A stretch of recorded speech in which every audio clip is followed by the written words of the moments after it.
नमस्कार दोस्तों, स्वागत है आप सभी का जैसा हो ऑनलाइन क्लासेस पर। दोस्तों, कंप्यूटर के आज के क्लास में हम कंप्यूटर के प्रमुख भाग के बारे में डिस्कस करेंगे। ये जो टॉपिक है बड़ा ही महत्वपूर्ण टॉपिक है। हर बार यहाँ से क्वेश्चंस देखने को मिलते हैं, तो इसको हम बहुत डिटेल से पढ़ेंगे और वीडियो के अंत में लगभग 50 वस्तुनिष्ठ प्रश्न मैं आपको प्रैक्टिस करवाऊंगा जो इस टॉपिक से संबंधित है और ऑलरेडी एग्जाम में पूछे जा चुके हैं। तो ध्यान से लास्ट तक वीडियो जरूर देखिएगा। ये बिल्कुल आराम से वीडियो देखिए, पहले थ्योरी पढ़िए, एमसीक्यूज प्रैक्टिस करिए, सब कुछ ऑटोमेटिकली आपको याद हो जाएगा। तो चलिए आते हैं टॉपिक पर। टॉपिक का नाम है कंप्यूटर के प्रमुख भाग।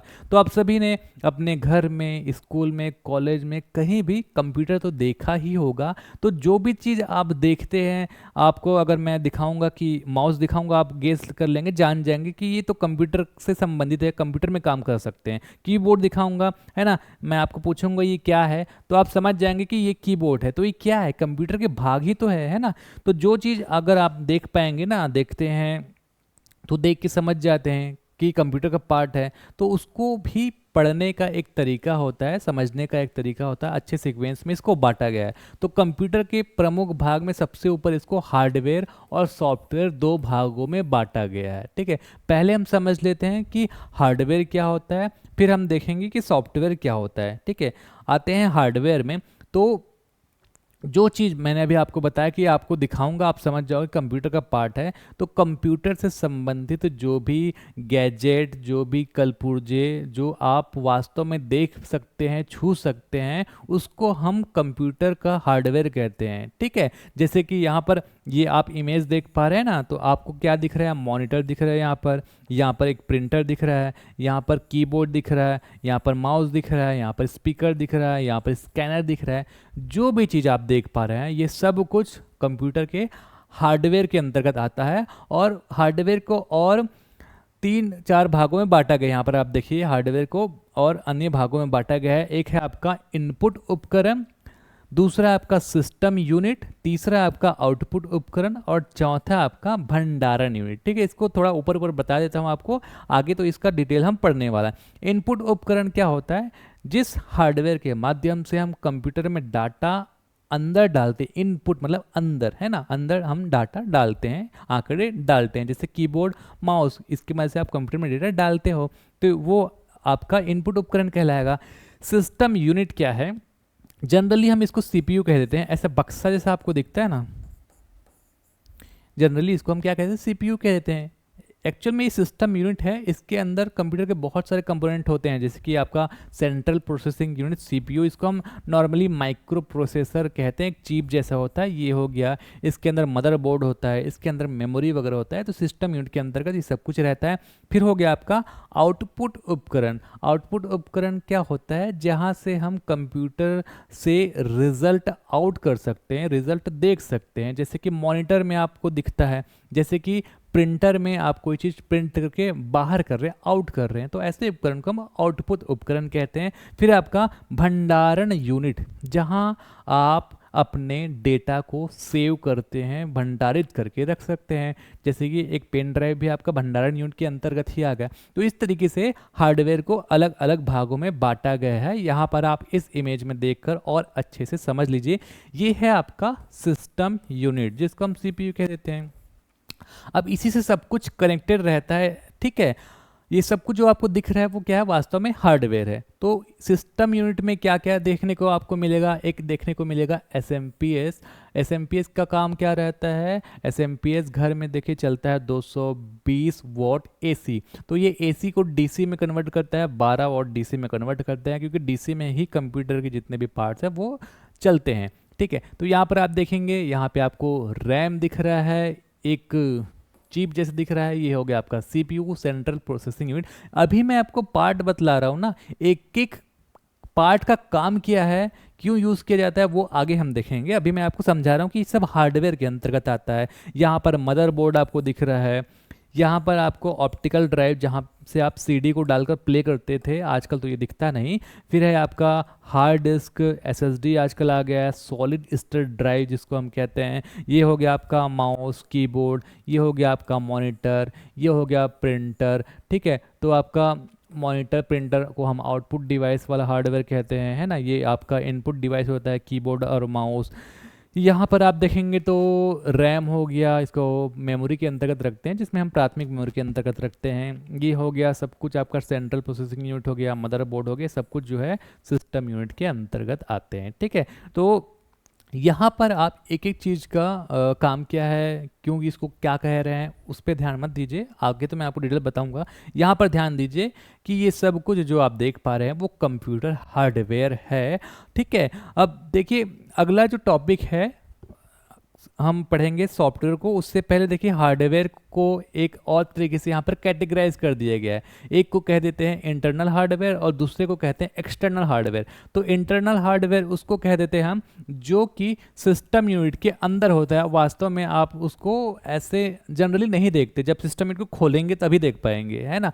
जैसे कि आपका मदरबोर्ड हो गया, रैम हो गया, हार्ड डिस्क हो गया, एसएसडी हो गया, सीपीयू हो गया। सीपीयू में ये वाला सीपीयू है ना, इसको हम सिस्टम यूनिट कहते हैं, चिप मतलब, जिसको हम कहते हैं माइक्रो प्रोसेसर। तो ये सब इंटरनल हार्डवेयर के अंतर्गत आते हैं। एक्सटर्नल हार्डवेयर जिसको आप जनरली, अगर आपके घर कंप्यूटर होगा तो आप टेबल के आसपास क्या देख पाते हैं, अपने कंप्यूटर के टेबल के आसपास क्या देखते हैं, आप मॉनिटर देखते हैं, माउस देखते हैं, कीबोर्ड देखते हैं, प्रिंटर देखते हैं, स्पीकर देखते हैं। ठीक है, जो आपके सिस्टम यूनिट के बाहर आपको देखने को मिलता है, जिसको कहा जाता है एक्सटर्नल हार्डवेयर। तो हार्डवेयर को और ऐसे दो भागों में भी बांट दिया जाता है। ठीक है, अब हम समझते हैं सॉफ्टवेयर। हार्डवेयर अगर आपको अच्छे से समझ में आ गया तो सॉफ्टवेयर भी आपको समझ में आ जाएगा। देखिए हार्डवेयर में हमने क्या समझा था, एक सरल शब्दों में समझा था कि कंप्यूटर के ऐसे पार्ट जिसको आसानी से हम देख सकते हैं और छू सकते हैं, वो हार्डवेयर हो गया। अब इसमें हम ये बोल सकते हैं जिसको हम देख या छू नहीं सकते, वो सॉफ्टवेयर हो गया। ठीक है, तो समान शब्दों में चल समझने के लिए तो ठीक है, लेकिन वास्तव में सॉफ्टवेयर का काम क्या है, क्यों सॉफ्टवेयर को यूज़ किया जाता है, ये भी तो समझ में आना चाहिए ना। तो देखिए बिना सॉफ्टवेयर के हार्डवेयर का कोई काम नहीं होता। जैसे कि एक छोटा सा एग्जाम्पल दूँ, एक प्रिंटर मान लीजिए यहाँ पर। ठीक है, एक प्रिंटर मान लेते हैं, चलिए ये एक मान लो कि प्रिंटर है। एक स्पीकर मान लीजिए, ये मान लो कि एक स्पीकर है। ये दोनों क्या है, प्रिंटर और स्पीकर। ये पी से प्रिंटर समझ जाना, एस से स्पीकर समझ जाना, मेरी ड्राइंग उतनी अच्छी है नहीं। ठीक है, तो यहाँ पर आपको क्या समझना है कि सॉफ्टवेयर के मदद से ही हम हार्डवेयर को ऑपरेट करते हैं, कंट्रोल करते हैं, दिशा निर्देश दे सकते हैं। जैसे कि ये प्रिंटर है आपका हार्डवेयर। अब प्रिंटर क्या अपने आप कोई चीज़ को प्रिंट करके देगा, क्या आप कंट्रोल करोगे प्रिंटर को, दिशा निर्देश दोगे तो किससे दोगे, प्रिंटर को बोलोगे थोड़ी कि मुझे प्रिंट कर दो। आप किसके हेल्प लोगे, आप सॉफ्टवेयर की हेल्प लोगे। सॉफ्टवेयर में जैसे कि अगर आप MS वर्ड आपने सुना होगा, MS ऑफिस के अंतर्गत सब चीज़ आता है, पावर पॉइंट, MS वर्ड, या फिर PDF आपने सुना होगा, जिस PDF को हम ओपन करते हैं एडोब रीडर से, एडोब एक्रोबैट रीडर इत्यादि अलग नामों से भी जाना जाता है उसको। तो वो सब कुछ क्या है, MS ऑफिस, PDF, सब कुछ क्या है, PDF रीडर जो हो गया, ये सब कुछ है आपका सॉफ्टवेयर। उस सॉफ्टवेयर के माध्यम से हम प्रिंटर मतलब हार्डवेयर को दिशा निर्देश या फिर कंट्रोल करते हैं। एक स्पीकर है, तो ये स्पीकर भी अपने आप तो नहीं बजेगा, इसको हम दिशा निर्देश अगर देंगे तो दिशा निर्देश देने के लिए आपको क्या चाहिए, अगर आप गाना चलाना चाहते हैं तो आपको कोई प्लेयर चाहिए, है ना। तो प्लेयर चाहिए, अगर आपने सुना होगा, कंप्यूटर यूज़ किया होगा, तो VLC क्या है, एक ऑडियो या फिर वीडियो प्लेयर वाला सॉफ्टवेयर है। तो इस सॉफ्टवेयर की मदद से आप गाना प्ले करेंगे तब ये हार्डवेयर स्पीकर चलने लगेगा। समझ गए कि हार्डवेयर क्या है, अब सॉफ्टवेयर क्या है। सॉफ्टवेयर के माध्यम से हम क्या करते हैं, हार्डवेयर को निर्देश दिया जाना आवश्यक है, तभी हार्डवेयर काम करेगा, और सॉफ्टवेयर के माध्यम से हम देते हैं। सॉफ्टवेयर वास्तव में आपके दिशा निर्देशों को प्रोग्राम किया जाता है, या फिर प्रोग्राम्ड दिशा निर्देश का एक समूह होता है। तो प्रोग्राम या फिर नियमों का समूह होता है आपका सॉफ्टवेयर। विभिन्न हार्डवेयर के बीच ये समन्वय स्थापित करता है, मतलब हार्डवेयर को बांध कर रखता है, कंट्रोल करता है। सॉफ्टवेयर यह निर्धारित करता है कि हार्डवेयर कब और कौन सा कार्य करेगा। जैसे मैंने आपको प्रिंटर के बारे में बताया ना, अगर आप सॉफ्टवेयर में एक ABC लिख के प्रिंट करेंगे तो वो प्रिंटर ABC प्रिंट करेगा। तो कब प्रिंट करेगा, जब आप प्रिंट का बटन दबाओगे। तो कब काम करेगा, कैसे काम करेगा, ये सॉफ्टवेयर की मदद से आप कर सकते हैं। सॉफ्टवेयर को हम देख या छू नहीं सकते। अगर आप देखेंगे MS ऑफिस को, तो MS ऑफिस को आप कैसे देख पा रहे हैं आप? स्क्रीन में ही देख पा रहे हैं, लेकिन ऐसे आप छू नहीं सकते, मतलब फिजिकली देखे छू नहीं सकते, वो होता है आपका सॉफ्टवेयर। ऐसा नहीं कि स्क्रीन के अंदर आप देख रहे हैं ना, फिजिकली देखे फिर छू नहीं सकते। इस प्रकार अगर हार्डवेयर इंजन है तो सॉफ्टवेयर का उसको उसका ईंधन माना जाता है। अगर आप गाड़ी को कंप्यूटर मान रहे हो तो उसका इंजन हो गया हार्डवेयर और पेट्रोल उसका सॉफ्टवेयर हो गया। ये समझने वाली बात है, ऐसा नहीं है कि उसको पूछा जाएगा कि कौन सा ईंधन है कौन सा इंजन है, ठीक है, ये समझने वाली बात है। आगे देखते हैं, सॉफ्टवेयर के भी प्रकार होते हैं। तो आज की क्लास में मैं आपको हार्डवेयर ही पढ़ाने वाला हूँ, बहुत डिटेल से हार्डवेयर पढ़ने वाले हैं। सॉफ्टवेयर को हम अगले क्लास में पढ़ेंगे, लेकिन यहाँ पर मैं आपको छोटा सा एग्जांपल देकर समझा देता हूँ कि सॉफ्टवेयर के प्रकार में मुख्यतः 3 प्रकार देखने को मिलता है: सिस्टम सॉफ्टवेयर, एप्लीकेशन सॉफ्टवेयर और यूटिलिटी सॉफ्टवेयर। तो ये अपने आप में एक बहुत बड़ा टॉपिक है, इसको हम अगले क्लास में देख लेंगे। अभी के लिए मैं आपको ये समझा देता हूँ कि सॉफ्टवेयर के भी प्रकार होते हैं, 3 प्रकार के देखने को मिलता है। सिस्टम सॉफ्टवेयर में जैसे कि आपने ऑपरेटिंग सिस्टम सुना होगा। ऑपरेटिंग सिस्टम क्या हो गया? आज की डेट में सब कुछ जो है, ज़्यादातर लोग किस में काम कर रहे हैं? आप विंडो ऑपरेटिंग सिस्टम आपने सुना होगा ना, window 10, window 11, window 7।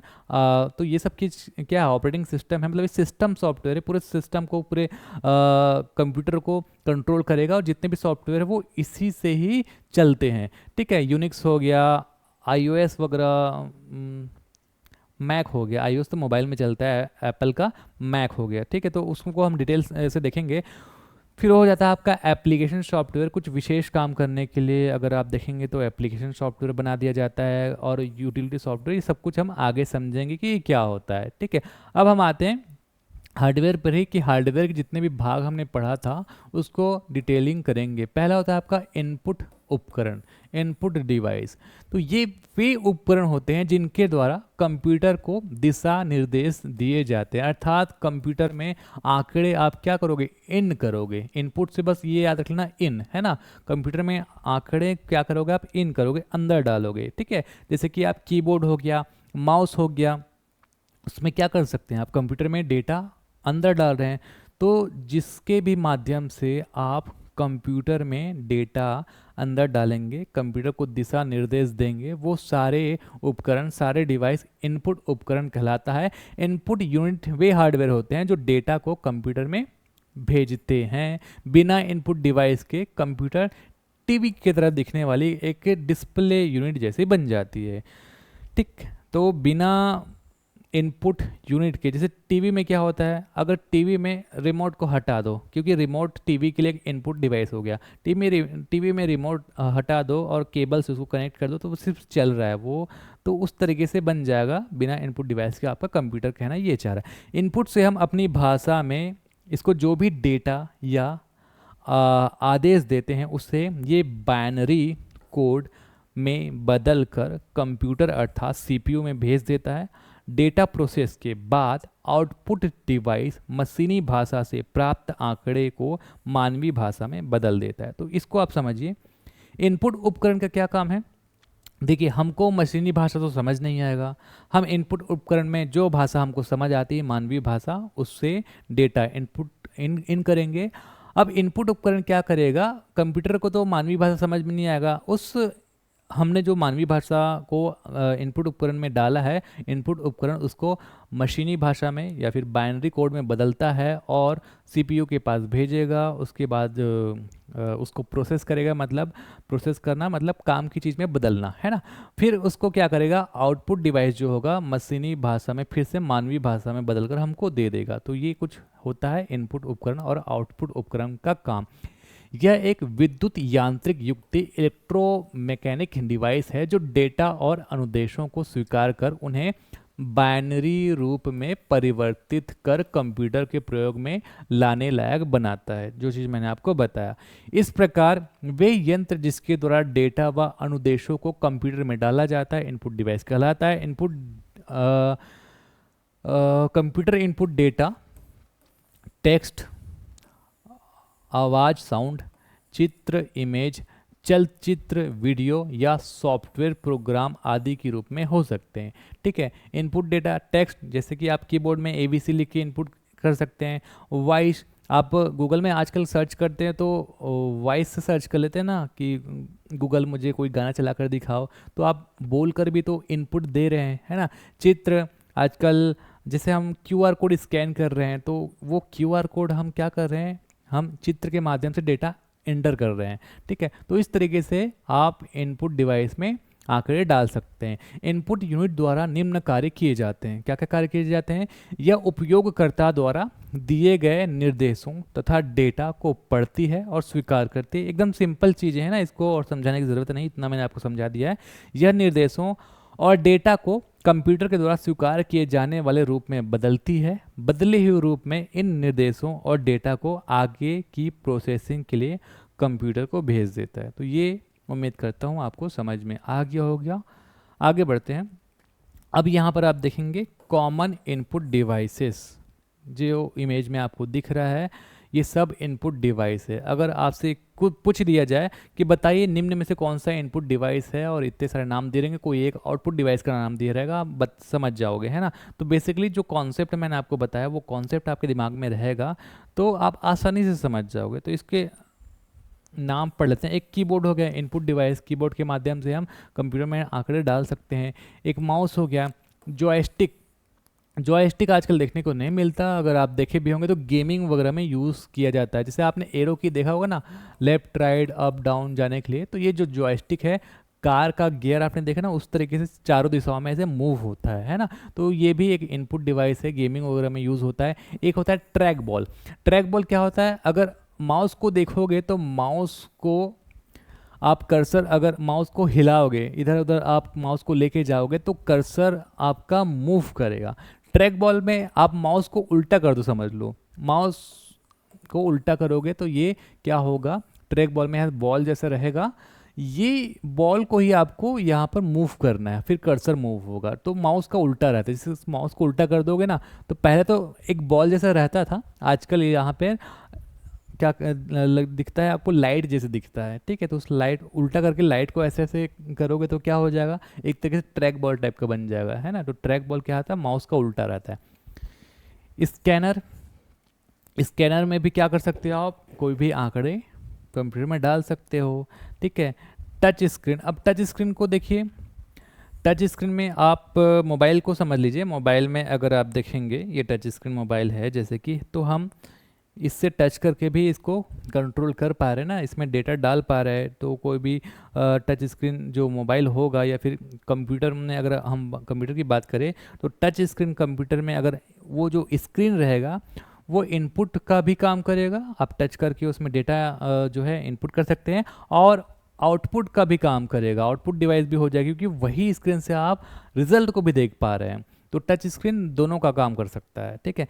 Web cam, अगर आप वीडियो चैट करेंगे तो आपको मोबाइल में जनरली आप करते हैं तो फ्रंट कैमरा का जो काम होता है वही काम वेब कैम का होता है। फ्रंट कैमरा, अगर आप वीडियो चैट करोगे तो आपका जो वीडियो है ना वो क्या है, अंदर जा रहा है। उसी तरीके से ये इनपुट डिवाइस है। एक हो गया आपका माइक्रोफोन। माइक्रोफोन का क्या काम है, आवाज़ को कंप्यूटर में डालेगा। इसकी मदद से आप क्या कर सकते हो, आप रिकॉर्डिंग वगैरह भी कर सकते हो।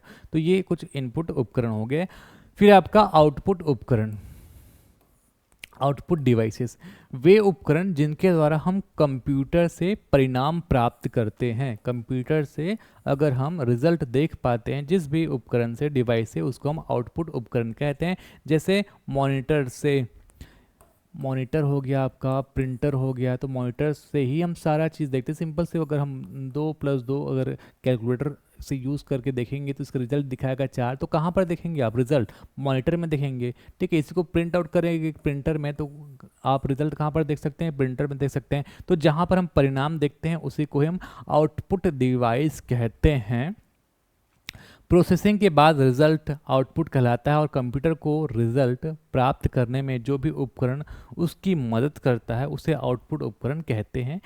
यह एक विद्युत यांत्रिक युक्ति है जो कंप्यूटर द्वारा प्रोसेस किया गया बाइनरी डेटा लेकर उसे उपयोगकर्ता के लिए उपयुक्त डेटा में बदलकर प्रस्तुत करता है। जैसे इनपुट डिवाइस करता था ना, उसी का जस्ट उल्टा करके हमको ये क्या करता है, हमको मानवीय भाषा में प्रस्तुत करता है, इसलिए आउटपुट डिवाइस कहलाता है। आउटपुट डिवाइस द्वारा हम डेटा या परिणामों को देख सकते हैं या उसका प्रिंट ले सकते हैं। आउटपुट उपकरण के उदाहरण में हम देखेंगे मॉनिटर हो गया, प्रिंटर हो गया, स्पीकर हो गया, हेडफोन हो गया इत्यादि। यहाँ पर मैं आपको समझाता हूँ क्या क्या है आउटपुट डिवाइस। मॉनिटर से आप रिजल्ट देख पाते हैं कि नहीं, प्रिंटर से आप देख पाते हैं कि नहीं, स्पीकर, तो स्पीकर से भी डेटा बाहर निकल रहा है ना, आवाज़ बाहर निकल रहा है, गाने आप सुनते हो तो स्पीकर से डेटा बाहर निकल रहा है, तो ये भी आउटपुट डिवाइस हो गया। हेडफोन से भी क्या है, गाने बाहर निकल रहे हैं ना, तो वॉइस बाहर निकल रहा है, ये भी हो गया आउटपुट। प्रोजेक्टर से भी क्या है, लाइट्स बाहर निकल रहे हैं, आपको यहाँ पर क्या दिखेगा, वीडियो दिखेगा। स्क्रीन स्क्रीन हो गया, चाहे मॉनिटर हो गया, एक ही चीज़ हो गई। प्लॉटर प्लॉटर प्रिंटर जैसे ही रहता है, यहाँ पर एक पेन जैसा लगा रहता है और ये ऐसे मूव करके यहाँ पर प्रिंट होता है, तो प्रिंटर का एक फॉर्म मान लो, ये भी है आपका आउटपुट डिवाइस। जीपीएस सिस्टम, तो जहाँ भी स्क्रीन आपको दिखेगा आप समझ जाना वो भी आउटपुट डिवाइस है। तो आउटपुट डिवाइस के कार्य क्या है, सीपीयू से परिणाम प्राप्त करता है, मतलब हमको परिणाम दिखाता है, प्राप्त परिणामों को मानव द्वारा समझा जा सकने वाले संकेतों में बदलता है। क्योंकि देखिए कंप्यूटर क्या है, वो तो समझेगा मशीनी भाषा, लेकिन हम तो नहीं समझ सकते, तो जो आउटपुट डिवाइस होगा हम जिस भाषा में समझ सकते हैं उसी भाषा में उसको बदल कर बताएगा हमको। परिणाम के परिवर्तित संकेतों को उपयोगकर्ता तक पहुंचाना। आगे बढ़ते हैं, सिस्टम यूनिट। अगला है आपका system unit. System unit computer के सभी अंगों को आपस में जोड़े रखने का कार्य करता है, ये है आपका सिस्टम यूनिट, जिसको आप सीपीयू कह देते हैं। तो जितने भी कंप्यूटर के अंग हैं ना, आप यहाँ पर देख पा रहे हैं, मदरबोर्ड हो गया, एसएमपीएस हो गया, बहुत सारे पार्ट्स आपको दिख रहे हैं, तो सब पार्ट को जोड़े रखने का कार्य करता है। कंप्यूटर सिस्टम के सभी जरूरी पुर्जे इसी में आपस में व्यवस्थित रूप से जोड़ कर रखता है और बाहर क्षति से भी बचाता है। और ये जो बाहर में आपको दिख रहा है एक एल्यूमिनियम का फ्रेम जैसा, जिसको हम कैबिनेट कहते हैं, इसी कैबिनेट में सारे पार्ट जो है वो कसे हुए होते हैं, मतलब इसी पे ही रहते हैं वो। इनपुट और आउटपुट डिवाइस के अतिरिक्त कंप्यूटर के सभी हार्डवेयर सिस्टम यूनिट कहलाता है, जो इस कैबिनेट के अंदर देखने को मिलता है। ये सब चीज़ आपको सिस्टम यूनिट का ही हिस्सा कहलाता है। सिस्टम यूनिट में मुख्यतः power supply, motherboard, central processing unit, micro processor, memory, मुख्य मेमोरी तथा कई पोर्ट होते हैं। ठीक है, जैसे आप देख सकते हैं यहाँ पर साउंड कार्ड हो गया, यहाँ पर मदरबोर्ड हो गया, वीडियो कार्ड हो गया, ये छोटा सा फैन दिख रहा है, यहाँ पर आपको जो सीपीयू दिख रहा है, सेंट्रल प्रोसेसिंग यूनिट, ये चिप दिख रहा है ना, तो मदरबोर्ड जैसे दिख रहे हैं आपको। तो ये जो भी अंदर आपको दिख रहा है, ये सब चीज़ जो है सिस्टम यूनिट का हिस्सा ही होता है। सिस्टम यूनिट के प्रमुख भाग में हम देख लेते हैं।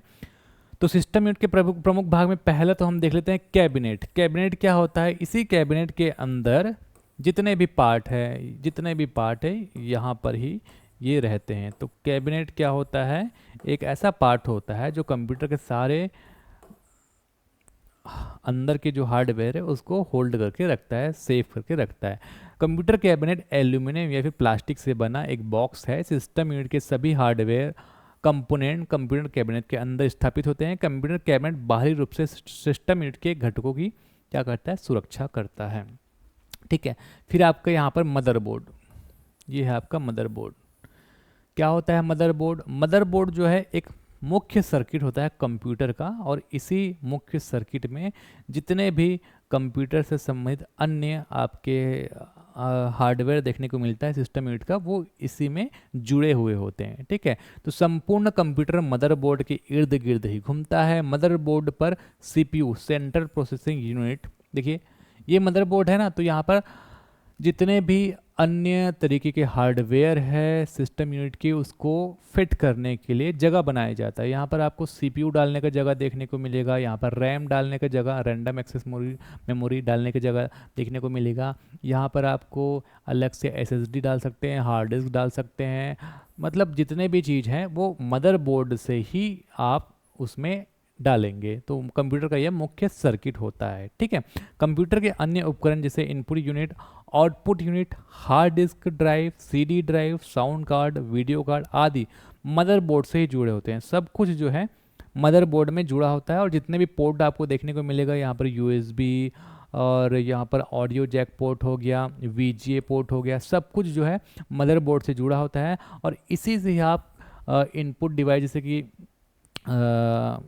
आपका कंप्यूटर का क्या हो गया, कीबोर्ड हो गया, माउस हो गया, तो उसको जोड़ोगे कैसे, आप जोड़ देखेंगे ना यूएसबी एक रहता है पोर्ट, तो यूएसबी पोर्ट से ही आप जोड़ते हो। तो ये सब मदरबोर्ड के अंदर ही होते हैं। भविष्य में हार्डवेयर उपकरणों को जोड़ने के लिए मदरबोर्ड पर एक्सपांशन स्लॉट भी बने होते हैं। ये जो स्लॉट आपको देख पा रहे हैं यहाँ पर, चलो लिखा नहीं है, ऐसे ही दिखता है एक्सपांशन स्लॉट, जहाँ पर आप कोई भी हार्डवेयर जोड़ सकते हैं। ठीक, फिर आपका central processing unit CPU, micro processor भी हम इसको कह देते हैं। इससे पहले क्लास में मैंने आपको सीपीयू के बारे में बहुत डिटेल से पढ़ाया था। ये जो सीपीयू है ना, सबसे पहला माइक्रो प्रोसेसर इंटेल ने ही बनाया था। इंटेल 4004 नाम था। इससे पहले जो है प्रथम पीढ़ी में क्या है, वैक्यूम ट्यूब का उपयोग किया जाता था। फिर उसके बाद आपका धीरे धीरे आईसी का आविष्कार हुआ, ट्रांजिस्टर का आविष्कार हुआ, फिर जाकर माइक्रो प्रोसेसर का आविष्कार हुआ, तब जाकर कंप्यूटर का जो आकार है वो छोटा हो पाया है, हमने पढ़ा था, है ना। तो क्या करता है ये प्रोसेसर, क्या करेगा, डेटा को प्रोसेस करेगा, मतलब उपयोग में लाने लायक यही बनाता है। तो सीपीयू वास्तव में एक सघन इंटीग्रेटेड सर्किट चिप है, जिसे माइक्रो प्रोसेसर भी कहा जाता है। ठीक है, अगर आप कंप्यूटर को खोल के देखेंगे तो देखेंगे i7 i5 यहाँ पर लिखा होगा, या फिर कंप्यूटर जब भी आप लेने जाएंगे तो i5 कंप्यूटर दिखाइए, i7 कंप्यूटर दिखाइए, i9 कंप्यूटर दिखाइए, ऐसा आप बोलते हैं। तो वो प्रोसेसर की खासियत होती है ना। तो और प्रोसेसर को अलग अलग तरीकों में बांट दिया जाता है उसकी स्पीड के आधार पर और उसके जनरेशन के हिसाब पे। तो ये इंटीग्रेटेड सर्किट होता है। और यहाँ पर आपने सुना होगा कि टाटा जो है ना, अभी एक प्लांट स्थापित करने जा रही है ताइवान की कंपनी से मिलकर, क्योंकि यहाँ पर कोई भी ऐसा चिप, जो भी माइक्रो प्रोसेसर वगैरह हो गया, ये सब नहीं बनता था इंडिया में। 60% जितना भी चिप वगैरह बनता है, सिलिकॉन चिप वगैरह बनता है, वो ताइवान में बनता है। तो ये सब चिप जो है धीरे से इंडिया में बन सके, इसलिए भी यहाँ पर प्लांट वगैरह लगाया जा रहा है। तो सीपीयू वास्तव में एक सघन इंटीग्रेटेड सर्किट चिप है, जिसे माइक्रो प्रोसेसर भी कहा जाता है। सीपीयू को कंप्यूटर का हृदय या फिर मस्तिष्क भी कहा जाता है। क्यों मस्तिष्क कहा जाता है? क्योंकि यही सारा काम एक्चुअल में करता है। यह कंप्यूटर के सभी कार्यों को नियंत्रित करता है, निर्देशित तथा समन्वित करता है, मतलब कंट्रोल करेगा सारे काम को। सभी सॉफ्टवेयर हार्डवेयर का जो काम है यही देखता है, यहीं से ही प्रोसेस होकर डाटा जाता है। ठीक है, डाटा को निर्देशानुसार प्रोसेस करने का कार्य, प्रोसेस का मतलब हमने पढ़ा था ना, उपयोगी आंकड़ों में बदलने का जो काम होता है उसको हम प्रोसेस करना कहते हैं। तो सब कुछ सीपीयू ही करता है। इसके प्रमुख 3 भाग होते हैं। तो देखिए, ये हो गया आपका सीपीयू। ये तो एक जो चिप जैसे दिख रहा है ना, तो इसमें भी आपको अंदर में 2-3 टाइप के चीज़ देखने को मिलता है। एक हो गया आपका ALU, इसको कहा जाता है अर्थमेटिक लॉजिक यूनिट। फिर आपका CU, इसको कहा जाता है कंट्रोल यूनिट। और तीसरा आपका एक मेमोरी यूनिट, इसके अंतर्गत भी रजिस्टर और कैश मेमोरी होता है। ठीक है, तो सीपीयू के प्रमुख 3 भाग ये हैं।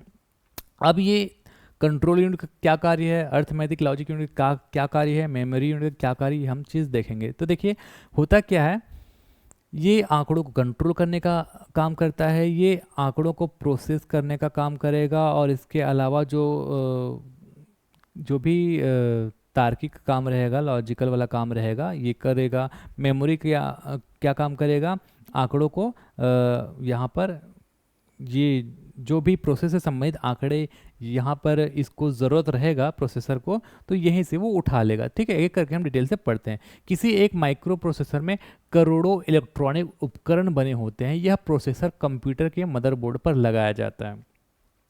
तो पहले क्या होता था, ये चिप एकदम कॉम्प्लेक्स होता है ना। तो इसमें ये जितने भी पार्ट्स आपको दिख रहा है, वो पहले अलग अलग गैजेट बना दिया जाता था सबका, और कंप्यूटर बहुत बड़ा हो जाता था। अब ये जो माइक्रो प्रोसेसर है, इसमें करोड़ों इलेक्ट्रॉनिक उपकरण इसमें फिट कर दिया गया है छोटे से चिप में, इसलिए कंप्यूटर का साइज छोटा हो जाता है।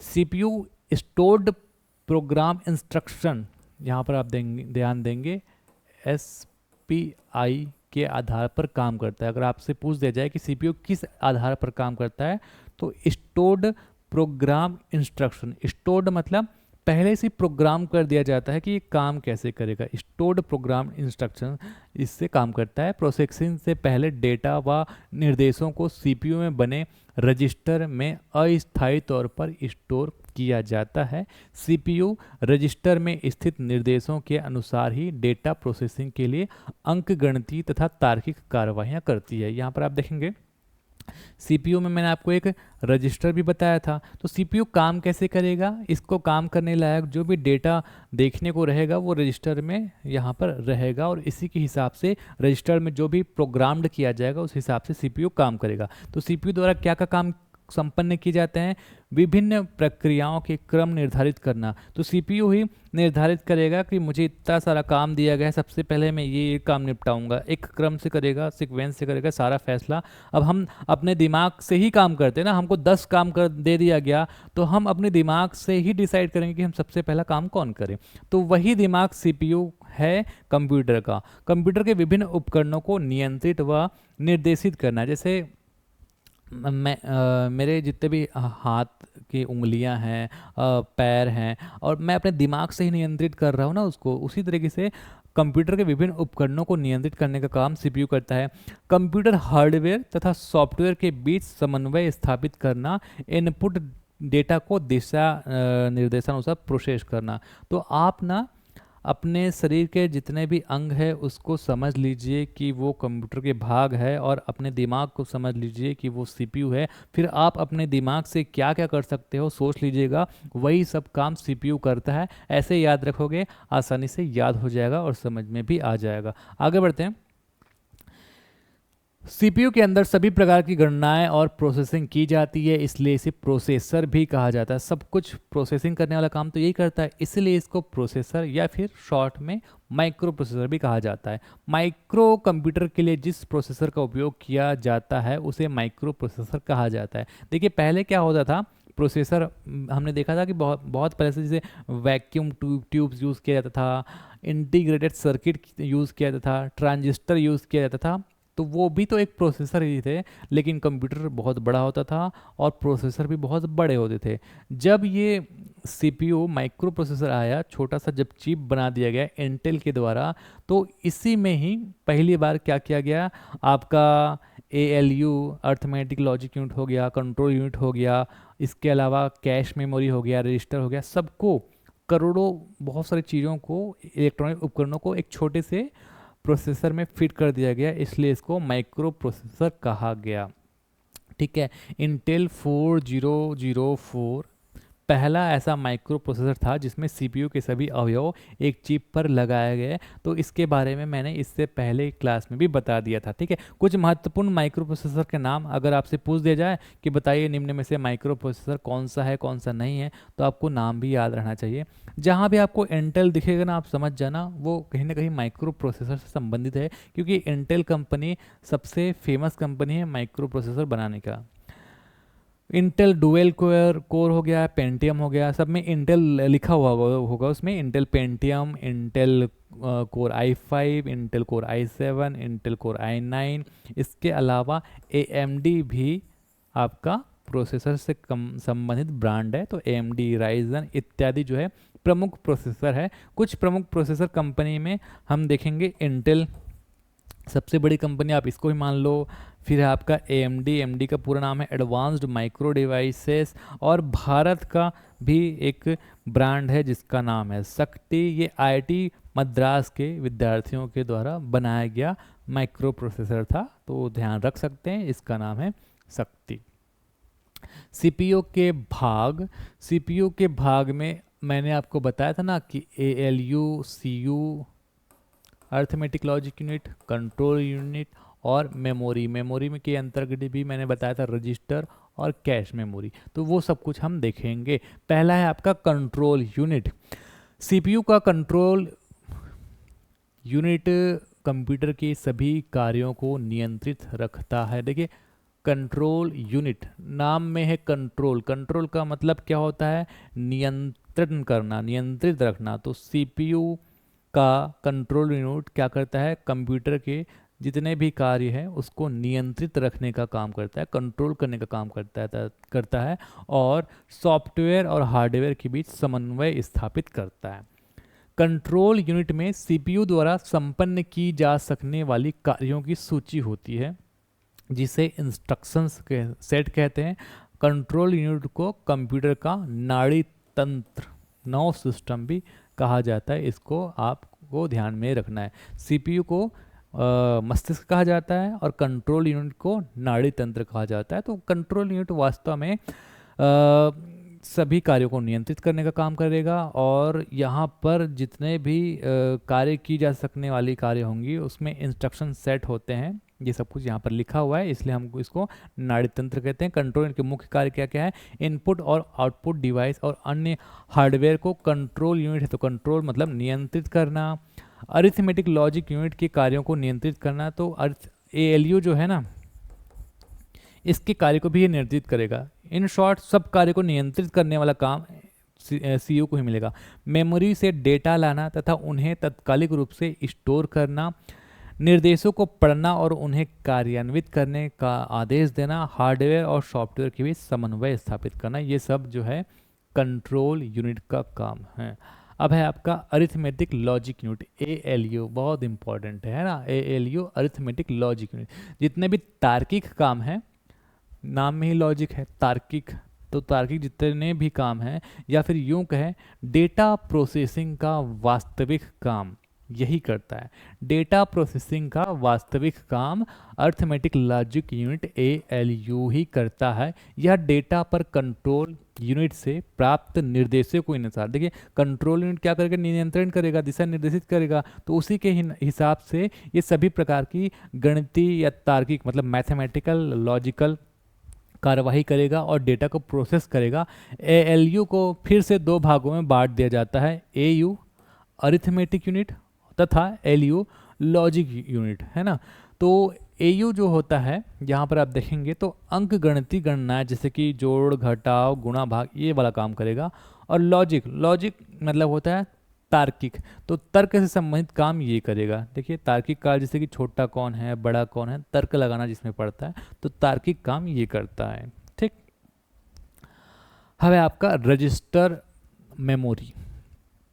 मेमोरी में भी हमने देखा था रजिस्टर और कैश मेमोरी। तो पहला हम पढ़ लेते हैं रजिस्टर। यह सीपीयू सेंट्रल प्रोसेसिंग यूनिट या माइक्रो प्रोसेसर के साथ निर्मित अत्यंत तीव्र गति वाली प्राथमिक मेमोरी है। देखिए सीपीयू में हमने यहाँ पर पढ़ा था, एक क्या क्या पढ़ा था, यहाँ पर एएलयू पढ़ा था, एएलयू, और यहाँ पर पढ़ा था सीयू, और यहाँ पर पढ़ा था मेमोरी यहाँ पर रजिस्टर और यहाँ पर कैश मेमोरी। तो मेमोरी के अंतर्गत ये दोनों आते हैं। ठीक है, तो सीपीयू के अंतर्गत ही रहता है। और रजिस्टर में मेमोरी में क्या होता है कि सीपीयू जो है किस तरीके से काम करेगा उससे संबंधित जो डेटा है वो स्टोर्ड रहता है ना। तो यहाँ पर वही चीज़ लिखा हुआ है, रजिस्टर सीपीयू के अंदर बने होते हैं। पहली चीज़ ये हो गई। इसे सीपीयू की कार्यकारी मेमोरी भी कहते हैं। कार्यकारी मेमोरी अर्थात सीपीयू कैसे काम करेगा, सीपीयू को जब भी डेटा ज़रूरत रहेगा काम करने के लिए तो अपने मेमोरी मतलब रजिस्टर के पास वो जाता है, तो ये हो जाता है। ठीक है, रजिस्टर में निश्चित डेटा को ही प्रोसेस कर पाता है। रजिस्टर जो होता है इसी में सीपीयू रजिस्टर में स्थित जो भी डेटा रहता है उसको प्रोसेस कर पाता है। अतः डेटा तथा अनुदेशों को प्रोसेसिंग से पहले रजिस्टर में स्थानांतरित किया जाता है। जो भी प्रोसेसर प्रोसेस करता है ना, वो रजिस्टर मेमोरी में ही जो डेटा रहता है उसको ही प्रोसेस करता है। तो सीपीयू सबसे पहले रजिस्टर मेमोरी के पास जाता है और रजिस्टर मेमोरी में ही बाकी के जो डेटा होते हैं वो जाते हैं, स्थानांतरित होते हैं। तो इस तरीके से रजिस्टर मेमोरी का डेटा प्रोसेस करता है सीपीयू, ये याद रख लीजिएगा आप। रजिस्टर मेमोरी का एक्सेस टाइम 1 से 2 नैनोसेकंड हो सकता है। सीपीयू में रजिस्टर की संख्या तथा आकार जितना अधिक होगा प्रोसेसिंग की गति भी उतनी तीव्र होगी। फिर आपका cache memory. Cache memory CPU से सीधा जुड़ा होता है, आपने देखा होगा, मैंने इमेज भी दिखाया था। अतः कैश मेमोरी से सीपीयू तक डेटा ले जाने के लिए कंप्यूटर मदरबोर्ड के सिस्टम बस का प्रयोग नहीं करना पड़ता, अतः यह डेटा स्थानांतरण की गति तीव्र होती है। इसका क्या मतलब है? यहाँ पर आप देखेंगे ये सीपीयू हो गया, यहाँ पर है आपका एक कैश मेमोरी, है ना। तो जब सीपीयू डेटा प्रोसेस करेगा तो यहाँ पर कैश मेमोरी में अगर जो डेटा पहले से है तो इसको प्रोसेसिंग में टाइम नहीं लगेगा, और दूसरे मेमोरी में है तो दूसरे मेमोरी में अगर यहाँ पर एक मेमोरी है तो कहीं ना कहीं इसका कनेक्शन एक तार, मैं सिंपल शब्दों में तार बोल दे रहा हूँ, जिसको कहा जाता है बस। तो यहाँ से अगर कोई डेटा यहाँ तक प्रोसेस होने में जाएगा तो सीपीयू को टाइम लगेगा, टाइम ज़्यादा लेगा। तो कैश मेमोरी क्या करता है, कैश मेमोरी जो है एक बफर के रूप में काम करता है, डेटा को यहाँ स्टॉक करके रखा रहता है। जैसे आप कोई वेब ब्राउज़र क्रोम वगैरह यूज़ करते हैं, तो क्रोम अगर हम यूज़ करते हैं तो आप फॉर्म वगैरह फिल करते होंगे, तो आईडी पासवर्ड अगर आपने पहले से भर के रखा है, उसको सेव करके रखा है, तो आईडी पासवर्ड पहले से ही आपको भरा दिखेगा। तो वो कहाँ से हो रहा है, वो ब्राउज़र के कैश मेमोरी में सेव होता है। तो आपको क्या करना पड़ता है, आपका डेटा पहले से सेव है, फटाफट काम हो जाएगा, आपका टाइम भी बच गया और प्रोसेस भी जल्दी हो जाएगा। उसी तरीके से सीपीयू का भी कैश मेमोरी होता है, जो क्या करता है, बफर का काम करता है और डेटा स्टोर करके रखा रहता है, जिससे गति तीव्र होती है। ठीक है। सीपीयू वांछित सूचना के लिए सबसे पहले कैश मेमोरी की तलाश करता है। अगर वांछित सूचना कैश मेमोरी में नहीं मिलती तो इसे रोम या फिर रैम में खोजा जाता है। सीपीयू का आप काम देखो, सीपीयू डेटा तो प्रोसेस करेगा, लेकिन सबसे पहले जो उसके पास में मेमोरी है उसी के पास तो जाएगा ना। तो सबसे पहले कैश मेमोरी के पास जाएगा। कैश मेमोरी अगर डेटा नहीं है तब रोम या फिर रैम, रोम का मतलब होता है रीड ओनली मेमोरी और रैम का मतलब होता है रैंडम एक्सेस मेमोरी। आगे मेमोरी जब हम पढ़ेंगे तो उसका भी डिटेलिंग करेंगे, तो उसके पास वो जाएगा, अगर वहाँ पर डेटा रहेगा तो उसको यूज़ करेगा, है ना। तो कैश मेमोरी सीपीयू तथा मुख्य मेमोरी के बीच बफर, क्योंकि वो स्टॉक करके रखेगा तो बफर का काम करता है। कैश मेमोरी अत्यंत तीव्र होती है पर यह अधिक महंगा भी होता है। तो जितने भी प्राथमिक मेमोरी होते हैं, मेमोरी के दो भागों में बांटा जाता है, एक होता है आपका प्राथमिक और एक होता है द्वितीयक। आगे मैं आपको उसको डिटेल से बताऊंगा। तो जितने भी प्राथमिक मेमोरी होते हैं ना, वो बहुत महंगे भी होते हैं। कैश मेमोरी का एक्सेस टाइम 2 से 10 नैनोसेकंड तक हो सकता है। कैश मेमोरी का आकार बड़ा होने पर सीपीयू की गति तीव्र हो जाती है। फिर आपका अगला है प्राथमिक मेमोरी, प्राइमरी मेमोरी। इसे आंतरिक या इंटरनल या फिर मुख्य मेमोरी भी कहते हैं।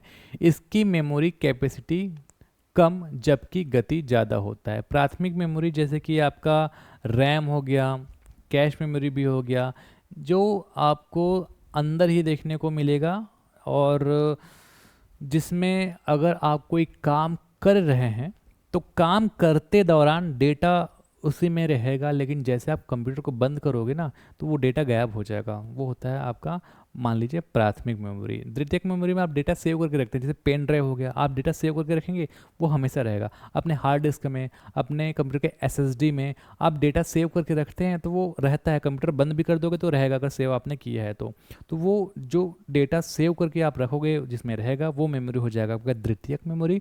प्राइमरी मेमोरी में अगर आप कोई वर्क कर रहे हैं, जैसे आपने सुना होगा रैम के बारे में कि अगर रैम अच्छा रहता है तो आप 10 प्रकार के काम एक साथ कर सकते हैं। कैसे? अगर आप कोई काम ओपन करके रखे हैं ना तो उसके जो डेटा है वो रैम में अस्थायी तौर पर रहते हैं। तो 10 प्रकार के आप एप्लीकेशन ओपन करोगे तो रैम भी धीरे धीरे ख़त्म होगा, इसलिए कंप्यूटर स्लो हो जाएगा, और रैम बड़ा रहेगा तो कंप्यूटर स्लो नहीं होगा। ठीक है। तो इन शॉर्ट ये समझ लीजिए कि प्राथमिक मेमोरी में अस्थायी तौर पर जो है डेटा रहता है, लेकिन प्राथमिक मेमोरी की कैपेसिटी भले कम रहेगी लेकिन गति बहुत ज़्यादा रहता है। ठीक है। तो इसकी मेमोरी कैपेसिटी कम जबकि गति तीव्र होती है। इसमें अस्थायी निर्देशों और तात्कालिक परिणामों को संग्रहित किया जाता है। अस्थायी मतलब वर्किंग के दौरान ही डेटा उसमें रहता है, जैसे आप कंप्यूटर बंद करोगे तब वो चीज़ हट जाएगा, डेटा हट जाएगा। तो यह एक अस्थायी मेमोरी है रोम को छोड़कर। रोम क्या होता है? रीड ओनली मेमोरी हम क्या कहते हैं। रोम में होता क्या है, एक फिक्स्ड आंकड़ा या फिर कोई डेटा जो ऑलरेडी मदरबोर्ड कंपनी बना रहा है या फिर जो कंपनी लैपटॉप बना रहा है ना, उसके द्वारा कोई डेटा सेव करके एक चिप जैसा बनाकर रख दिया जाता है। तो सिर्फ रोम को अगर आप छोड़ देंगे, क्योंकि रोम में कोई भी डेटा से आप छेड़छाड़ नहीं कर सकते। जैसे कि अगर आप डेल का कंप्यूटर ऑन कर रहे हैं तो वो ऑन जब आप करेंगे तो डेल लिखा हुआ आएगा सबसे शुरू में, ठीक है। अगर आप लिनोवो का कंप्यूटर ऑन कर रहे हैं तो उसमें लिनोवो लिखा हुआ आएगा। अब आप उसको कुछ भी कर लो, कंप्यूटर को फॉर्मेट कर लो, कुछ भी कर लो, वो जब भी आप ऑन करोगे तो वो लिखा हुआ आएगा। तो कहीं ना कहीं उसने क्या किया है, उस कंपनी ने एक रोम बनाकर उस चीज़ को सेट कर दिया है, मतलब उस डेटा को सेट कर दिया, आप उसको बदल नहीं सकते। तो रोम का क्या काम रहता है? रोम का काम ये रहता है कि ज़रूरत का जो भी काम रहता है उस डेटा को सेव कर कर रख दिया जाता है, वो बदलता नहीं। तो रोम को छोड़कर जितने भी प्राथमिक मेमोरी है वो अस्थायी मेमोरी होते हैं, जिसमें कंप्यूटर को ऑफ कर देने पर सूचना समाप्त हो जाता है। डेटा तथा अनुदेशों को प्रोसेस करने से ठीक पहले प्राथमिक मेमोरी में अस्थायी रूप में रखा जाता है। जैसे कि आप ये कंप्यूटर है, अब आप इस कंप्यूटर में गेम खेल रहे हैं, कोई भी गेम अगर आप खेल रहे हैं ना, तो आप गेम खेल रहे हैं तो वो आपका रैम लेगा ही लेगा, और अस्थायी तौर पर रैम में वो डेटा सेव रहेगा। जैसे ही आप गेम को बंद कर देंगे, रैम में जो भी आपका डेटा है वो साफ़ हो जाएगा, ठीक है। तो इसलिए आप याद रखेंगे अस्थायी रूप से रखा जाता है। अंतरिम परिणामों तथा प्राप्त आउटपुट प्रदर्शित करने से पहले प्राथमिक मेमोरी में स्टोर किया जाता है। यहाँ पर आप आगे बढ़ते हैं। रजिस्टर हो गया, कैश, रोम, रैम, ये सब प्राथमिक मेमोरी के उदाहरण हैं। इसमें रजिस्टर या कैश मेमोरी सीपीयू या माइक्रो प्रोसेसर के भीतर ही बने होते हैं। मैंने सीपीयू को बहुत डिटेल से पढ़ाया, आपको इमेज भी दिखाया है, तो आप समझ गए होंगे। सीपीयू के अंदर रजिस्टर भी रहता है, कैश मेमोरी भी रहता है। दोनों क्या है? दोनों प्राइमरी मेमोरी, प्राथमिक मेमोरी है। और इसके अलावा आपको क्या याद रखना है? रोम और रैम।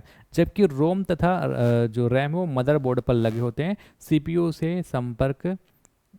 सीपीयू का सीधा संपर्क कैश मेमोरी से होता है, रजिस्टर से होता है, बाकी से नहीं होता। फिर आपका प्राथमिक मेमोरी के प्रकार, तो प्राथमिक मेमोरी में हो गया आपका RAM, ROM, register memory, cache memory.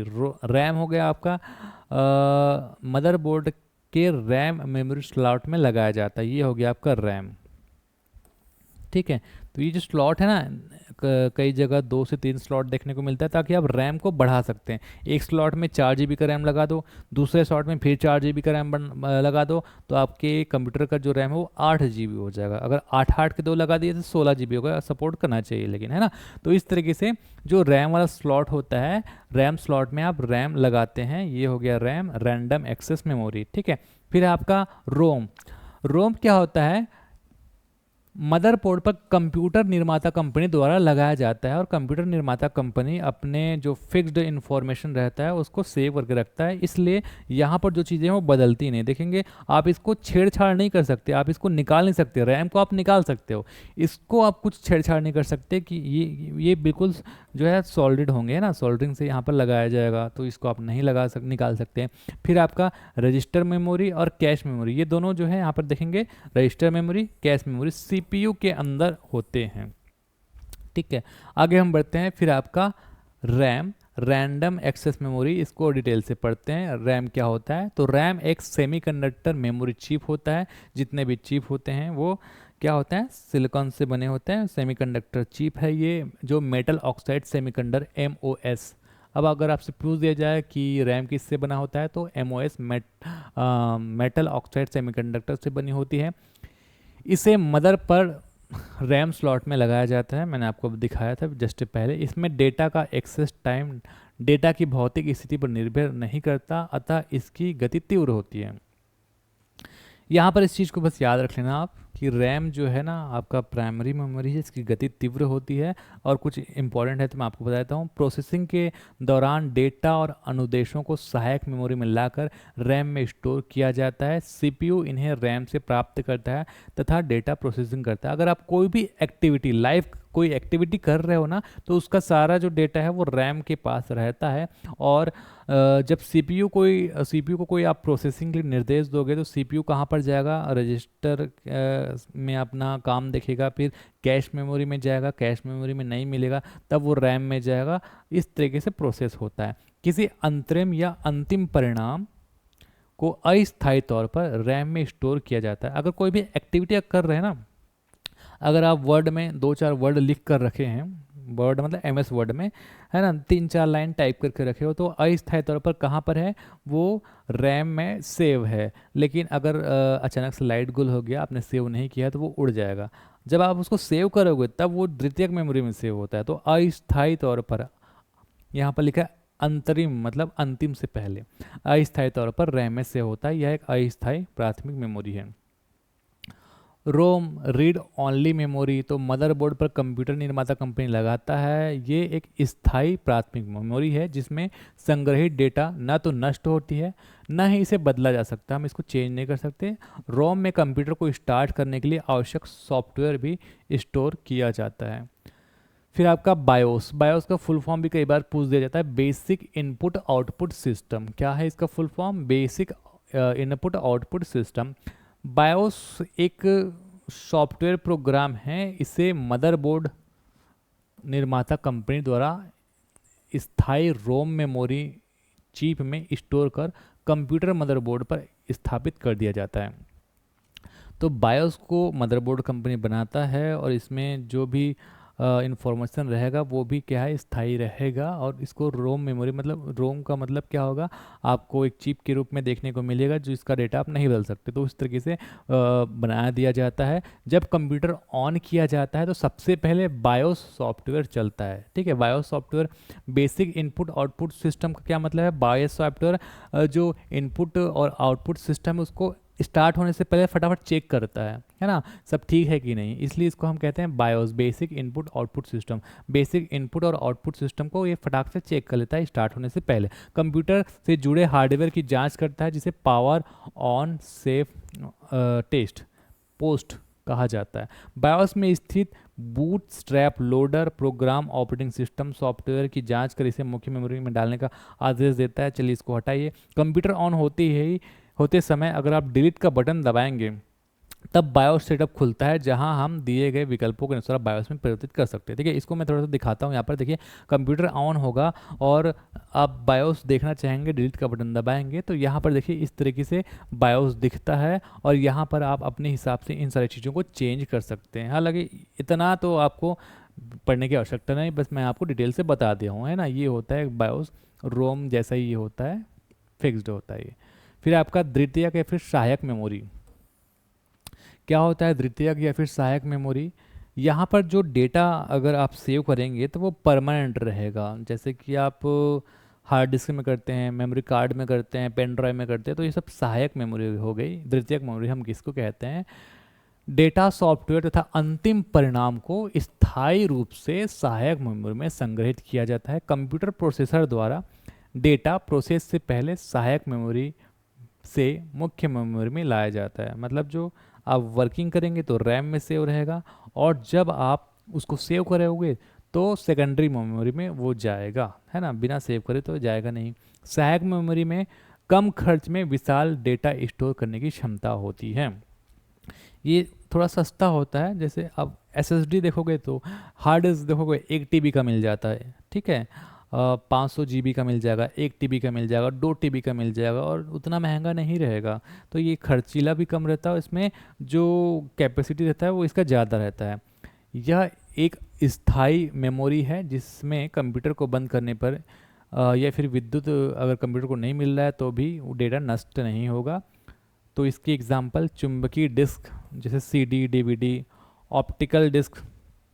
चुंबकीय डिस्क में सीडी डीवीडी नहीं आएगा, कैसेट्स पुराने ज़माने वाले जिसमें फिल्म जैसे लगा रहता था ना, वो आते थे, आजकल देखने को नहीं मिलता।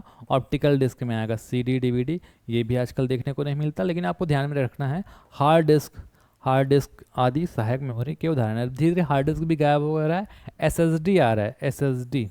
एसएसडी भी सेकेंडरी मेमोरी को उदाहरण याद रख सकते हैं। Solid state drive. फिर है आपका ग्राफिक कार्ड। तो ये है आपका जो देख पा रहे हैं आप ग्राफिक कार्ड। ग्राफिक कार्ड क्या होता है?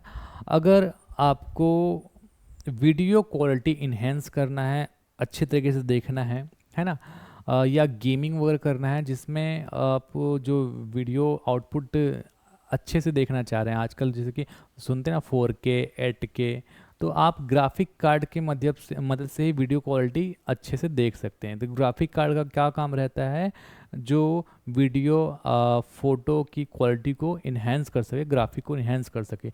यह सिस्टम यूनिट का सबसे महंगा कंपोनेंट होता है। इसके द्वारा ग्राफिक का काम किया जाता है, जैसे कि graphic designing, video editing, photo editing, gaming इत्यादि। इसे मदरबोर्ड के PCIe स्लॉट में, मतलब पेरिफेरल कंपोनेंट इंटरकनेक्ट एक्सप्रेस, इस स्लॉट में लगाया दिया जाता है। ये है आपका ग्राफिक कार्ड। ग्राफिक कार्ड बहुत महंगे आते हैं, कई ग्राफिक कार्ड तो 1 लाख से 10 लाख तक आते हैं, मतलब कंप्यूटर से भी महंगे आते हैं, ठीक है।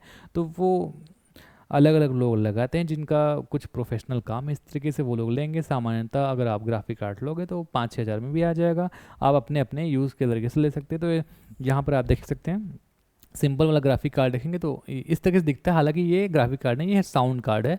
मैं आपको इसके बारे में बता रहा हूँ। साउंड कार्ड क्या होता है, इसके द्वारा विभिन्न प्रकार के साउंड सिस्टम को कंट्रोल और मैनेज किया जाता है।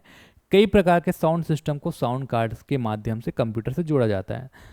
अब यहाँ पर आप देखेंगे साउंड सिस्टम, मतलब अगर आप स्पीकर है ना, स्पीकर के अलावा आपका माइक्रोफोन हो गया, मतलब जहाँ से आप साउंड से संबंधित काम करना चाहोगे, तो उन सारे चीज़ों को आप कंप्यूटर में कैसे जोड़ोगे। तो आप 3.5 mm जैक देखते हैं ना आजकल मोबाइल में, तो देखने को नहीं मिलता, पहले मोबाइल में रहता था 3.5 mm जैक, तो वो भी कहीं ना कहीं एक छोटा सा साउंड कार्ड से ही जुड़ा होगा।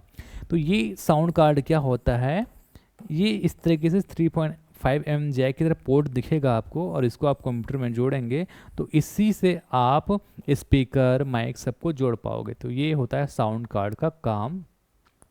फिर आपका पावर सप्लाई यूनिट, PSU, ये होता है आपका पावर सप्लाई यूनिट। यह घर में आने वाला 220 वॉट अल्टरनेट करंट, मतलब AC करंट को 12 वॉट DC करंट में परिवर्तित कर देता है। और इसको पावर सप्लाई यूनिट को हम SMPS, switch mode power supply भी कहते हैं। बस इतना याद रख लेना। फिर आपका बीप कोड स्पीकर, ये है आपका beep code speaker. System unit के अंदर मदरबोर्ड में छोटा सा स्पीकर रहता है, और कंप्यूटर हार्डवेयर या फिर कोई भी कंपोनेंट में अगर कोई समस्या आ जाता है तो ये बीप ऐसे करके आवाज़ करता है। तो ये हो गया आपका बीप कोड स्पीकर। फिर आपका एक्सपेंशन स्लॉट कह लो आप, एक ही बात है। सिस्टम यूनिट के अंदर नए उपकरण लगाना, जैसे कि मदरबोर्ड में अगर आप देखेंगे कि कोई नया उपकरण लगाना चाहोगे तो एक्सपांशन स्लॉट जब रहेगा, यहाँ पर आप देख पा रहे हो एक्सपांशन स्लॉट, जैसे कि नया रैम लगाना है आपको, मेमोरी की कैपेसिटी बढ़ाना है, तो इसी एक्सपांशन स्लॉट से ही आप जोड़ोगे। फिर आपका PCI, इसका पूरा नाम पेरिफेरल कंपोनेंट इंटरफेस है। कंप्यूटर में network card, graphic card, sound card, USB port जैसे अन्य हार्डवेयर कंपोनेंट के लिए लगाया जाता है, ठीक है। तो इस तरीके से आपको ये देखने को मिलेगा। फिर आपका यूनिवर्सल सीरियल बस, इसका फुल फॉर्म पूछा जा सकता है। USB हम सब कुछ कहते हैं, सबको ही कहते हैं ना, तो इसका फुल फॉर्म भी याद रख लेना, यूनिवर्सल सीरियल बस। USB पोर्ट ये आप देख पा रहे हैं, यही है यूनिवर्सल सीरियल बस। इसके हेल्प से आप keyboard, mouse, printer, digital camera, ये सब कुछ जोड़ सकते हैं, आपको पता ही होगा इसके बारे में। फिर आपका है AGP बस, इसका पूरा नाम है एक्सेलरेटेड ग्राफिक पोर्ट बस। यहाँ पर आप देख सकते हैं इस तरीके से ये दिखता है। यह उच्च गति वाले ग्राफिक कार्ड तथा वीडियो कार्ड को मदरबोर्ड से जोड़ता है। बस इसमें इतना ही याद रख लो। आगे है मॉनिटर पोर्ट। तो मॉनिटर पोर्ट भी अगर आप देखेंगे तो मॉनिटर पोर्ट में क्या होगा, आप कंप्यूटर से मॉनिटर को कनेक्ट कर सकते हो। तो यही होता है मॉनिटर पोर्ट। डिस्प्ले आउटपुट के लिए मॉनिटर पोर्ट का इस्तेमाल किया जाता है। VGA केबल, HDMI केबल द्वारा सिस्टम यूनिट और मॉनिटर को एक दूसरे से जोड़ा जाता है। तो मॉनिटर पोर्ट के अलग अलग जनरेशन के हिसाब से अलग अलग टाइप भी देखने को मिलता है। ये है आपका VGA पोर्ट। पहले VGA पोर्ट, ये VGA केबल है, मतलब इसी पोर्ट के नाम से ही केबल का नाम रख दिया जाता है, ताकि इस पोर्ट को हम इससे जोड़ सकें और इससे हम मॉनिटर को जोड़ सकेंगे, ताकि मॉनिटर से ही हम आउटपुट देख पाएँ, है ना। तो ये पहले चलता था, इसमें जो वीडियो की क्वालिटी है वो उतनी अच्छी नहीं रहती, आज भी ये देखने को मिल जाता है। फिर अगला है आपका DVI, digital visual interface port, कुछ इस तरीके से दिखता है। ये तो देखने को मिलता ही नहीं है आजकल, और सबसे ज़्यादा प्रचलन में है अब HDMI पोर्ट, है ना, हाई डेफिनेशन मल्टीमीडिया इंटरफेस। इसका पूरा नाम याद रख लेना। तो जनरेशन के हिसाब से चेंज होते होते गया, अब सबसे ज़्यादा चलता है HDMI पोर्ट। अगर आप टीवी में भी देखोगे तो आज HDMI पोर्ट ही दिखेगा, मॉनिटर में भी देखोगे तो ये दोनों देखने को जनरली मिल जाता है। VGA और HDMI इंडिया में सबसे ज़्यादा यही चलता है। फिर आपका नेटवर्क पोर्ट यहाँ पे आप देखिए लैन केबल वगैरह कनेक्ट करते हैं ना, तो उसके लिए जो पोर्ट रहता है यहाँ पे इस तरीके से दिखेगा, ये होता है आपका नेटवर्क पोर्ट। एक कंप्यूटर को दूसरे कंप्यूटर से जोड़ने का काम करता है, या फिर कंप्यूटर में इंटरनेट वगैरह जोड़ने का काम करता है। नेटवर्क पोर्ट को RJ45, RJ11 और इथरनेट पोर्ट, लैन भी कहा जाता है, इत्यादि नामों से जाना जाता है। फिर आपका सीरियल पोर्ट, ये होता है आपका सीरियल पोर्ट। पुराने मॉडेम, माउस और प्रिंटर को सिस्टम यूनिट से जोड़ने के लिए सीरियल पोर्ट का इस्तेमाल किया जाता था, आजकल देखने को नहीं मिलता, तो शायद इसके बारे में पूछा जाए। फिर आपका पैरेलल पोर्ट, ये भी आजकल नहीं देखने को मिलता। इसका इस्तेमाल 1990 के दशक में कंप्यूटर में किया जाता था, पेरिफेरल डिवाइस को कंप्यूटर में जोड़ने के लिए, जैसे कि आपका कीबोर्ड माउस वगैरह हो गया। PS2 पोर्ट, पहले कीबोर्ड और माउस देखिए इसी में जोड़ दिया जाता था। तो ये सब चीज़ जो है अब देखने को नहीं मिलता, अब USB पोर्ट ही हम देखते हैं। तो ये माउस में अलग अलग पोर्ट आप देख पा रहे हैं, अलग अलग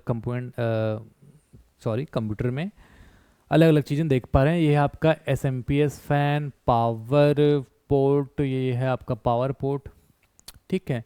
ये आपका PS2 माउस वाला हो गया, PS2 कीबोर्ड वाला हो गया, सीरियल पोर्ट हो गया, VGA पोर्ट हो गया। तो जितना भी पोर्ट मैंने आपको पढ़ाया था यहाँ पर आप देख सकते हैं। यहाँ पर स्पीकर वाला हो गया, ऑडियो पोर्ट, यहाँ पर एक्सपांशन स्लॉट, ग्राफिक कार्ड वगैरह लगाने के लिए, cooling case, cooling fan, Ethernet port. तो ये सब कुछ यहाँ पर आपको पोर्ट्स वगैरह दिख रहा होगा। फिर आपका कंप्यूटर बस, क्या होता है कंप्यूटर बस? मदरबोर्ड पर बने सुचालक तारों का समूह। इसको समझाता हूँ मैं आपको। जैसे कि ये एक लाइट है घर में हमारा, एक चलो बैटरी है ये, है ना। अब बैटरी से यहाँ पर तार के माध्यम से मैं इस लाइट को जलाऊंगा, तो इस तार के माध्यम से यहाँ पर करंट सप्लाई कर रहा हूँ मैं। उसी प्रकार कंप्यूटर में बहुत सारे छोटे छोटे छोटे देखिए उपकरण लगे होते हैं। अब इसको पावर सप्लाई के लिए अगर आप वायर डालोगे तो बड़ा कॉम्प्लेक्स हो जाएगा। मतलब आज के डेट में तो पॉसिबल नहीं है कि आप वायर के माध्यम से इसको बना पाओ। पहले ज़माने में वो सब होता था, हर चीज़ वायर से ही गुथा हुआ होता था, इसलिए तो बहुत बड़े होते थे। लेकिन अब क्या होता है, सब कुछ मदरबोर्ड में एक चिप के माध्यम से बना दिया जाता है। तो ये जो आपको दिख रहा है ना ऐसे एक रोड जैसे, यही होता है आपका कंप्यूटर बस। जो सुचालक तारों का समूह होता है। कंप्यूटर डेटा तथा संकेतों को कंप्यूटर सिस्टम के भीतर एक स्थान से दूसरे स्थान तक ले जाता है, कंप्यूटर बस कहलाता है। दरअसल में कंप्यूटर बस मदरबोर्ड में के अंदर बना मुख्य सड़क हाईवे है, जिस पर डेटा तथा सूचनाएं एक स्थान से दूसरे स्थान तक जाती हैं। ये दो प्रकार के होते हैं। इसके माध्यम से मदरबोर्ड के हार्डवेयर एवं कंप्यूटर पेरिफेरल डिवाइस एक दूसरे से जुड़े होते हैं। एक हो गया आपका इंटरनल सिस्टम बस, ये हो गया आपका इंटरनल वाला जो आप देख पा रहे हैं। एक्सटर्नल में क्या होगा, अगर आप यहाँ पर कोई हार्डवेयर जोड़ रहे हैं और उसमें छोटा मोटा केबल लगा हुआ है, तब होता है, छोटा सा केबल लगा कर जोड़ेंगे तो वो होता है आपका एक्सटर्नल या फिर क्या लिखा है, एक्सपांशन बस, ठीक है। फिर है आपका इंटरनल सिस्टम बस। मदरबोर्ड पर लगे उपकरणों के बीच डेटा तथा संकेतों का आदान प्रदान इंटरनल या फिर सिस्टम बस द्वारा किया जाता है। इसमें डेटा स्थानांतरण की गति तीव्र होती है। ये इंटरनल बस हो गया आपका, जो आपको चिप में ही दिख रहा है। सिस्टम बस को 3 भागों डेटा बस, एड्रेस बस तथा कंट्रोल बस में बांटा जाता है। इतना महत्वपूर्ण नहीं है। आगे आपका एक्सटर्नल एक्सपेंशनेबल बस, ये मैंने आपको जैसे बताया था कि कुछ केबल के द्वारा जोड़ा जाएगा। तो इसमें क्या होगा, स्लॉट रहेगा, स्लॉट के माध्यम से जोड़ा जाएगा। तो इसमें क्या होगा, थोड़ा सा डेटा इसमें इसके हिसाब से जो गति मिलना चाहिए वो यहाँ पर नहीं मिलेगा। कंप्यूटर पेरिफेरल डिवाइस जैसे कि कीबोर्ड हो गया, माउस हो गया, मॉनिटर हो गया, प्रिंटर हो गया, इसको जोड़ने का काम आता है। तो आज जो है हमने कंप्लीट रूप से कंप्यूटर के पार्ट में हार्डवेयर को बहुत अच्छे समझा। शायद ही आपको कोई वीडियो या फिर कोई बुक में इतना कुछ देखने को मिलेगा, है ना। बहुत डिटेल से मैंने आपको पढ़ाया है। तो अब हम इससे संबंधित महत्वपूर्ण प्रश्न प्रैक्टिस करेंगे। पहला प्रश्न है, किसी कंप्यूटर का ब्रेन मस्तिष्क किसे कहा जाता है? तो सीपीयू को कहा जाता है। सीपीयू मतलब हो गया आपका central processing unit. Computer mouse किस प्रकार का डिवाइस है? माउस से हम डेटा एंटर करते हैं ना, तो इनपुट डिवाइस। फिर आपका अगला है पेरिफेरल। परिधीय का तात्पर्य क्या होता है? कंप्यूटर से जोड़ा गया डिवाइस, ठीक है। जैसे यहाँ पर सीपीयू है, तो कंप्यूटर से हम क्या क्या डिवाइस जोड़ सकते हैं? Keyboard, mouse, speaker. तो ये सब जो डिवाइस है कंप्यूटर से जोड़ा जो डिवाइस है वो पूरा क्या कहा जाता है? पेरिफेरल कहा जाता है। निम्नलिखित में से कौन सी प्राथमिक मेमोरी है? तो सीडी, रोम, डीवीडी, फ्लैश ड्राइव, इन सब में हम डेटा क्या कर सकते हैं? डेटा को हम इसमें स्थायी तौर पर खुद से सेव करते हैं। लेकिन जो रोम है, रैंडम रीड ओनली मेमोरी, उसको कंप्यूटर निर्माता कंपनी या फिर मदरबोर्ड जो कंपनी है वो सुरक्षित डेटा जो उसको चाहिए होता है वो सेव करके रखता है। तो ये जो है ये आपका प्राथमिक मेमोरी के अंतर्गत आता है। निम्नलिखित में से किसे हार्डवेयर कहा जाता है? कंप्यूटर, मशीन और पुर्जे, इसको हार्डवेयर कहा जाता है। हार्डवेयर कोई भी काम स्वयं संपादित नहीं करता। इसे काम संपादित करने के लिए किसकी आवश्यकता होती है? सॉफ्टवेयर की आवश्यकता होती है। सॉफ्टवेयर क्या निर्धारित करता है? सॉफ्टवेयर ये निर्धारित करता है कि हार्डवेयर कब काम करेगा और कैसे काम करेगा। हार्डवेयर को नियंत्रित करने का और समन्वित करने का कार्य करता है। निम्नलिखित में से कौन सा सॉफ्टवेयर का प्रकार नहीं है? तो सिस्टम सॉफ्टवेयर मैंने आपको बताया था, एप्लीकेशन सॉफ्टवेयर बताया था, यूटिलिटी सॉफ्टवेयर बताया था, पेरिफेरल सॉफ्टवेयर मैंने आपको नहीं बताया था। ऑप्शन नंबर ये सही हो जाएगा। अब हम सॉफ्टवेयर को अगले क्लास में और डिटेल से देखेंगे। अगला है इनपुट उपकरण। वे उपकरण हैं जिनके द्वारा कंप्यूटर को क्या दिया जाता है? तो कंप्यूटर को हम क्या देते हैं? निर्देश देते हैं, कोई भी काम करवाते हैं। इनपुट यूनिट डेटा को किस कोड में बदलकर सीपीयू में भेजता है? तो हमको मानवीय भाषा हम काम करेंगे, लेकिन कंप्यूटर को मशीनी भाषा या फिर बाइनरी कोड में वो काम करेगा। तो उसको बदलने का काम इनपुट डिवाइस करेगा। तो किसमें? बाइनरी कोड में। फिर आपका निम्नलिखित में से कौन इनपुट डिवाइस द्वारा किए जाने वाले कार्यों में से एक है? देखेंगे यहाँ पर उपयोगकर्ता द्वारा दिए गए निर्देशों तथा डेटा को पढ़ना या फिर स्वीकार करना, ये काम करेगा इनपुट डिवाइस। तो ऑप्शन नंबर सी सही जवाब हो जाएगा।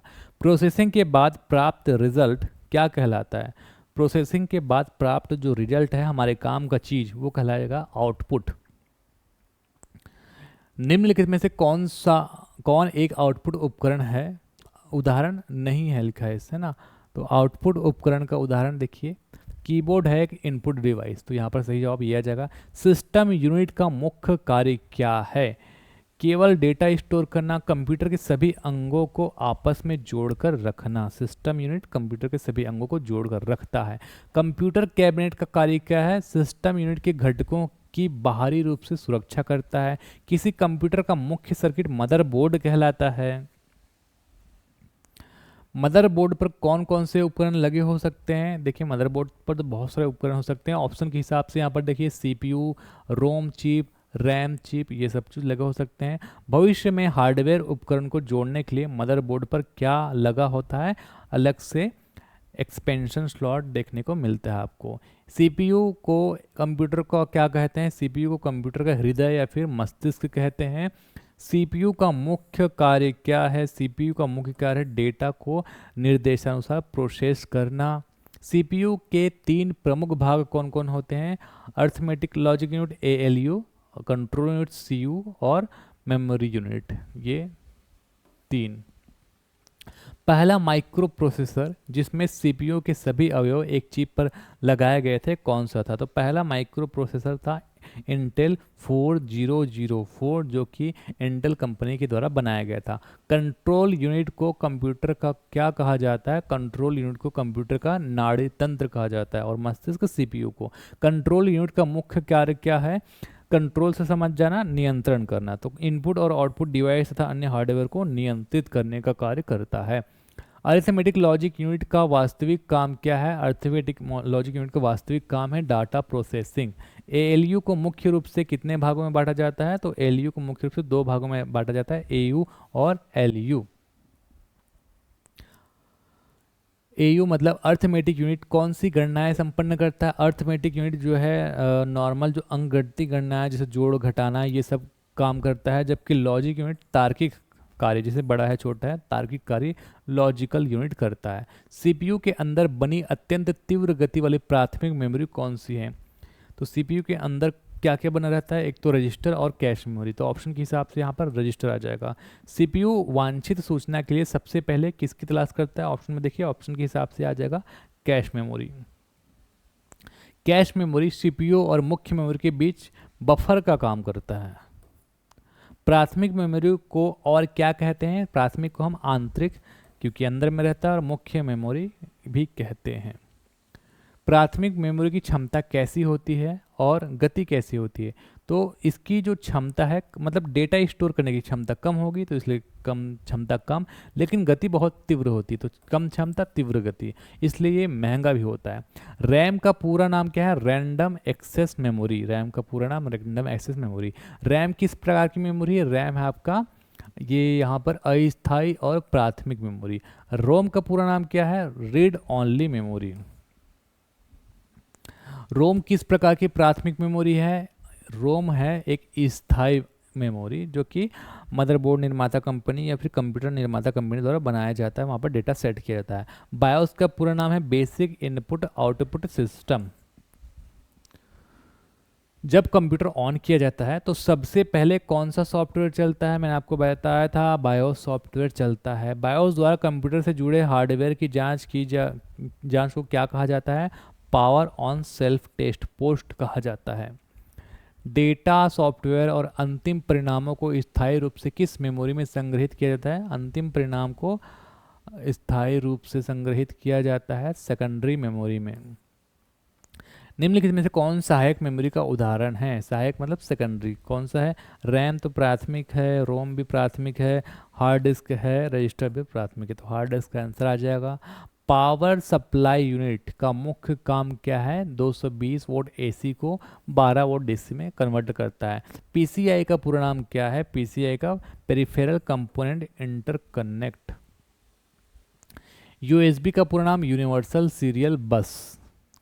एजीपी बस का उपयोग किसके लिए किया जाता है? एजीपी बस का उपयोग उच्च गति वाले ग्राफिक कार्ड तथा वीडियो कार्ड को मदरबोर्ड में जोड़ने के लिए किया जाता है। कंप्यूटर बस क्या है?